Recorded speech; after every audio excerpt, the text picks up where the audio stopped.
श्री हरि ओम श्री परमात्मने नमः। भक्ति आस्था में हम सभी साथ श्रीमद् भगवद गीता के अध्याय 1 संपूर्ण श्लोक 1 से 47 के हिंदी अर्थ को सुनेंगे। श्लोक 1, 2, 3।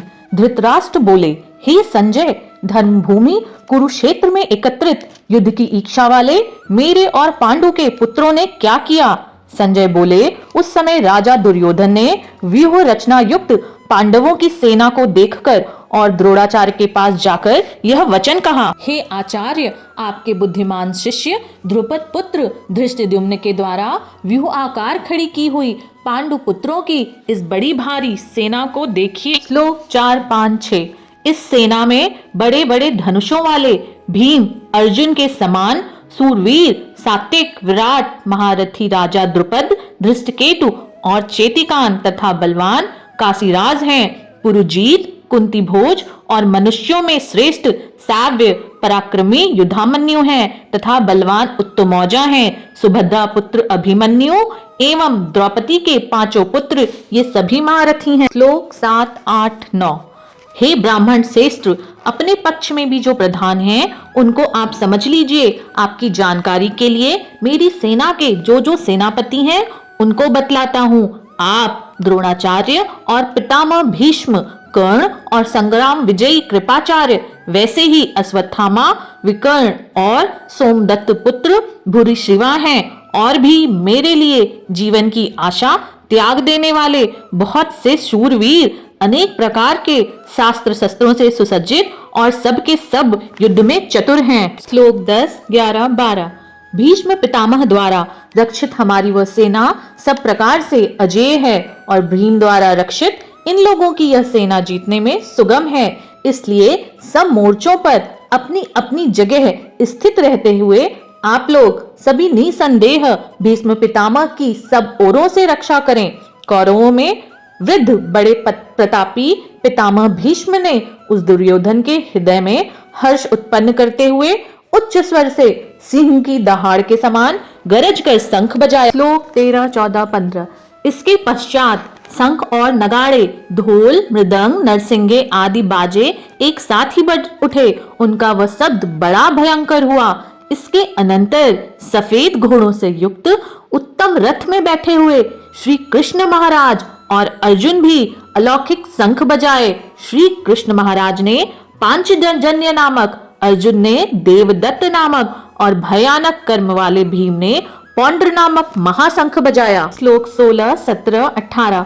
कुंती पुत्र राजा युधिष्ठिर ने अनंत विजय नामक, नकुल तथा सहदेव ने सुघोष और मणिपुष्पक नामक शंख बजाए।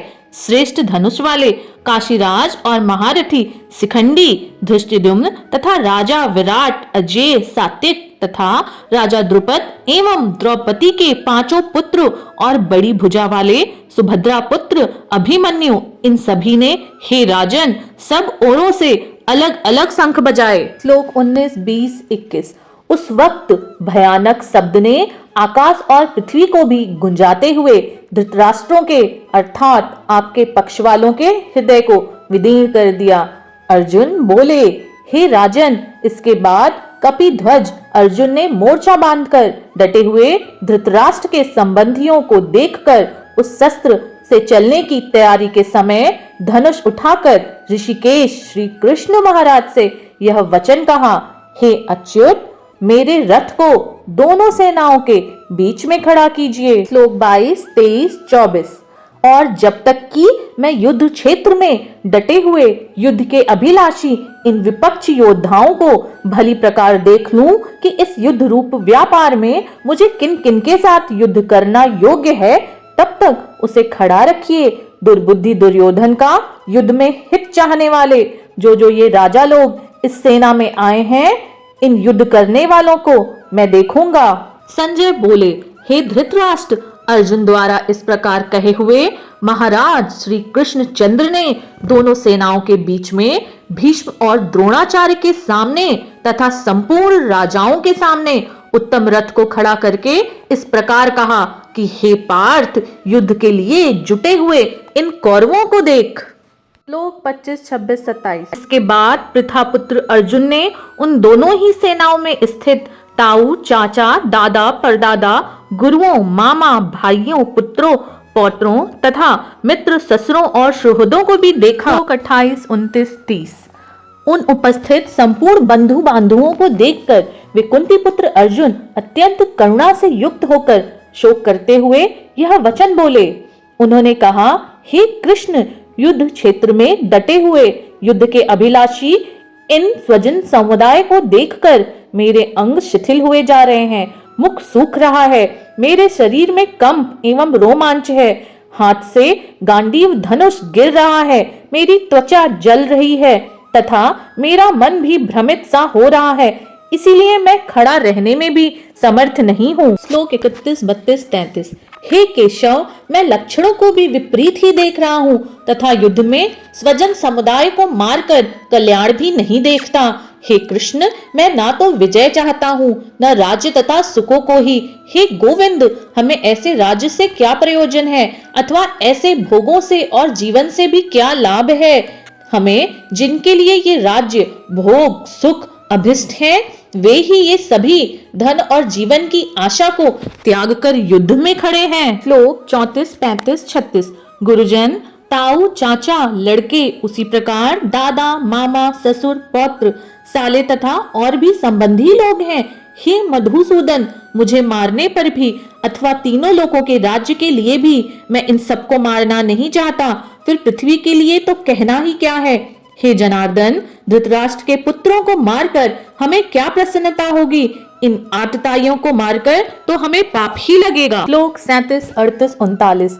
अतएव हे माधव, अपने ही बांधव धृतराष्ट्र के पुत्रों को मारने के लिए हम योग्य नहीं हैं, क्योंकि अपने ही कुटुंब को मारकर हम कैसे सुखी होंगे। यद्यपि लोभ से भ्रष्ट चित्त हुए ये लोग कुल के नाश से उत्पन्न दोष को और मित्रों से विरोध करने में पाप को भी नहीं देखते, तो भी हे जनार्दन, कुल के नाश से उत्पन्न दोष को जानने वाले हम लोगों को इस पाप से हटने के लिए क्यों नहीं विचार करना चाहिए। श्लोक 40, 41, 42। कुल के नाश से सनातन कुल धर्म नष्ट हो जाते हैं। धर्म के नाश हो जाने पर संपूर्ण कुल में पाप बहुत फैल जाता है। हे कृष्ण, पाप के अधिक बढ़ जाने से कुल की स्त्रियां अत्यंत दूषित हो जाती हैं और हे कृष्ण, स्त्रियों के दूषित हो जाने पे वर्ण संकर उत्पन्न होता है। वर्ण संकर कुल घातियों और कुल को नरक में ले जाने के लिए ही होता है। लुप्त हुई पिंडी और जल की क्रिया वाले अर्थात साद्र और तर्पण से वंचित इनके पितर लोग भी अधोगति को ही प्राप्त होते हैं। श्लोक 43, 44, 45। इन वर्ण संकर कारक दोषों से कुल घातियों के सनातन कुल, धर्म और जाति नष्ट हो जाते हैं। हे जनार्दन, जिनका कुल धर्म नष्ट हो गया है, ऐसे मनुष्यों का अनिश्चित काल तक नरक में वास होता है, ऐसा हम सुनते आए हैं। हा शोक, हम लोग बुद्धिमान होकर भी महापाप करने को तैयार हो गए हैं, तो राज्य और सुख के लोभ से स्वजनों को मारने के लिए उद्यत हैं। श्लोक 46, 47। यदि मुझ शस्त्र रहित एवं सामना न करने वाले को शस्त्र हाथ में लिए हुए धृतराष्ट्र के पुत्र रण में मार डालें, तो भी वह मारना मेरे लिए अधिक कल्याणकारक होगा। संजय बोले, रणभूमि में शोक से उद्विग्न मन वाले अर्जुन इस प्रकार कहकर बाण सहित धनुष को त्याग कर रथ के पिछले भाग में बैठ गए। श्री हरि अध्याय 1 के संपूर्ण 1 से 47 श्लोकों का हिंदी सार। श्री भगवान जो कि अर्जुन के साथ इस युद्ध में उनका सारथी बनकर खड़े थे, इसके बावजूद अर्जुन जब इस युद्ध में उपस्थित हुए, अपने सामने अपने पारिवारिक संबंधी, बंधु बांधवों, अपने गुरु द्रोणाचार्य, पितामह भीष्म और धृतराष्ट्र के संबंधितों को देखकर उनके मन में एक मोह उत्पन्न हुआ। अर्जुन ने महाराज श्री कृष्ण से यह तो कहा कि हे माधव, आप मेरे रथ को दोनों सेनाओं के बीच ले चलिए, मैं देख सकूं कि इस युद्ध में कौन कौन उपस्थित है और मुझे किनसे युद्ध लड़ना है। युद्ध में शामिल होने के बावजूद भी अर्जुन का मन भय और मोह से ग्रसित हो गया। उन्होंने श्री कृष्ण के सामने अपना धनुष गांडीव नीचे रखकर और हाथ जोड़ करके कहा, हे माधव, इस युद्ध के लिए मैं खुद को तैयार नहीं देखता। मैं किसी भी प्रकार से अपने ही परिवार के जनों, इन लोगों की हत्या नहीं कर सकता और अर्जुन भूल गए कि वह यह युद्ध धर्म की स्थापना के लिए स्वयं ईश्वर की उपस्थिति में कर रहे हैं। इसके पश्चात अर्जुन श्री भगवान से कहते हैं कि वह युद्ध नहीं करेंगे और बैठ जाते हैं। इसके बाद अध्याय 2 में हम पढ़ेंगे कि कैसे श्री भगवान, जिन्होंने अर्जुन के रथ का सारथी बनने की भूमिका निभाई थी, उन्होंने इस युद्ध को लड़ने की अर्जुन को प्रेरणा दी। श्रीमद् भगवत गीता का यह अध्याय 1 हमें यह सिखाता है कि अपने जीवन में हमें कभी भी धर्म के खिलाफ आवाज उठाने से पीछे नहीं हटना है। खुद को कमजोर ना समझते हुए सशक्त भूमिका में हर उस युद्ध को लड़ना है जिससे धर्म स्थापित होगा, जो कर्मयुक्त और धर्मयुक्त है।